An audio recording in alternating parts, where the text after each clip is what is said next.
कोकण के एक छोटे से गांव आवशी में हर साल एक परंपरा निभाई जाती थी।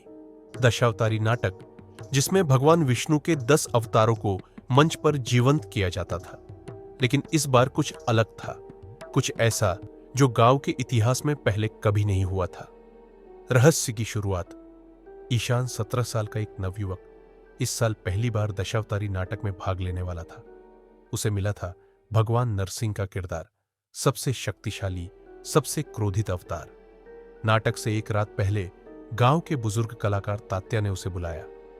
बेटा, नरसिंह का किरदार सिर्फ अभिनय नहीं है, यह आत्मा को छू जाता है। उस जंगल में जहां यह नाटक शुरू हुआ था, अब भी कुछ बाकी है।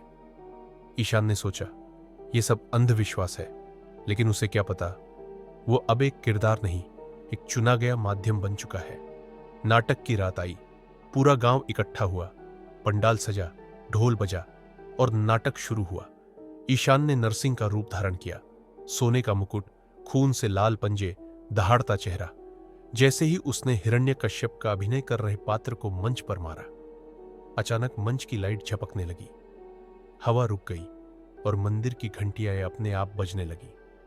मंच के पीछे एक काली परछाई दिखाई दी और उसके बाद एक दहाड़ जो इंसान की नहीं थी।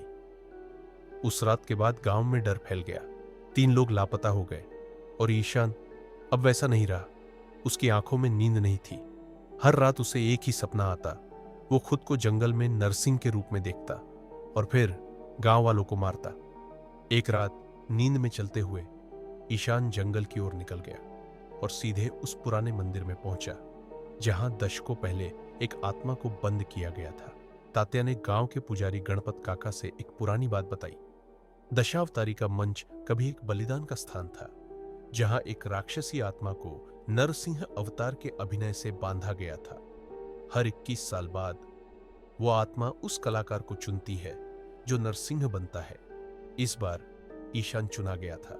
अब सिर्फ 2 रास्ते थे, या तो आत्मा को नया शरीर मिले या फिर बलिदान से उसे वापस बंद किया जाए। अगली रात ईशान ने फैसला लिया। नाटक फिर से मंचित हुआ और इस बार नरसिंह का अभिनय करते हुए ईशान ने मंच पर ही असली खंजर से अपनी बलि दे दी। आत्मा जो उसकी देह में समा चुकी थी, एक चीख के साथ आग में जलकर नष्ट हो गई। गांव बच गया। दशावतार की परंपरा फिर शुरू हुई। रहस्य का अंत या शुरुआत। आज भी गांव में हर साल दशावतारी नाटक होता है। लोग नाचते हैं, गाते हैं, जयकारा लगाते हैं, लेकिन जब नरसिंह का किरदार मंच पर आता है तो उसकी आंखें कुछ पल के लिए लाल हो जाती है, जैसे वो आत्मा अब भी वहीं कहीं देख रही हो।